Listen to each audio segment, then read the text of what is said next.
নিজের জন্য কিছুটা সময়। আমার লেখা। যত সইতে পারে কেউ তাকে সব সময় সহ্য শক্তির পরীক্ষা দিয়ে যেতেই হয়। যে যত বেশি বোঝে সবাইকে, সবাই ভেবেই নেয় সেই সবসময় সব কিছু বুঝবে, তাই তাকে সব ব্যাপারে গুরুত্ব না দিলেও চলে।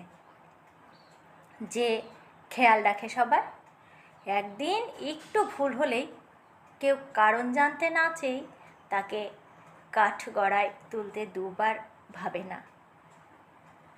মুখ ফুটে তার চাওয়া পাওয়া নিয়ে কোনোদিন কথা বলে না, যে সবাই ভেবেই নেয় যেটুকু সে পাচ্ছে সেটাই তার জন্য পর্যাপ্ত।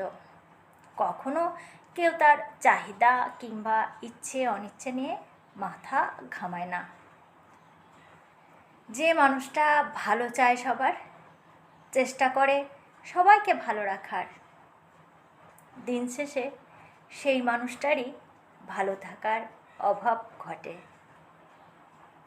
এভাবে চলতে চলতে কোনো একদিন মানুষটি যখন নিজের দিকে ফিরে তাকায়, নিজের জন্য একটু ভাবতে শুরু করে, নিজের ভালো লাগা, নিজের ইচ্ছেকে গুরুত্ব দেয়, তখনই সেই মুহূর্ত থেকেই মানুষটি এক লহমায় দোষী সাব্যস্ত হয়। স্বার্থপর তকমা অর্জন করে সবার কাছ থেকে। তবুও ঠোঁটের কোণে আলগা হাসি নিয়ে মনে মনে ভাবে, যে কটা দিন আছে বাকি স্বার্থপর হয়েই বাঁচি না হয়।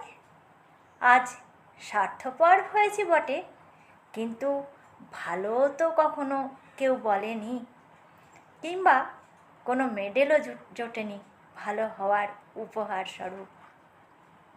তাই আজ আর কোনো পরোয়া নেই।